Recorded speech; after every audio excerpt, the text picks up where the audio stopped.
In this video, I'm going to show you how you can remove a video background here within Premiere Pro. Before we dive into this video, make sure to like the video and subscribe to the channel with all notifications on. It really does help out the channel and lets us know that you want more content like this. But in this guide specifically, we're going over how you can remove the background from a video using Premiere Pro. The first thing that you're going to want to go ahead and do is actually go to the effects panel over here and search for color key, just like so, and drag this onto your clip, just like that. It should automatically pull up your effect controls right up here. Go ahead and scroll down on it until you see the color key option and find this little eyedropper tool here and click on the background in your preview window to choose the color that you want removed. Since all of this clip is almost the exact same color, we're just going to go ahead and select this just like so. And from here, what you're going to want to go ahead and do is actually click this little wrench icon in the preview monitor, and what it's going to do is pull up a whole menu.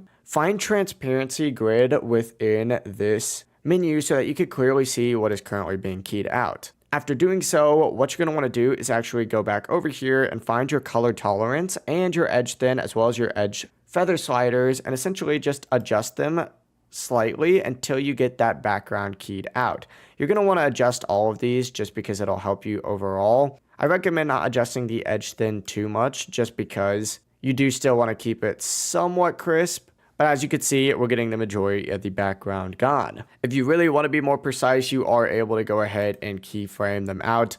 It's completely up to you. That does just take a lot more time, and in an instance where the clip is moving just like so, you'd have to fully animate that keyframe. But that's it. You've now successfully removed the background here in Premiere Pro and replaced it with something of your own. If this video did help you out, don't forget to like the video and subscribe to the channel with all notifications on. It really does help with the channel and lets us know that you want more content like this. Have a great rest of your day. Peace.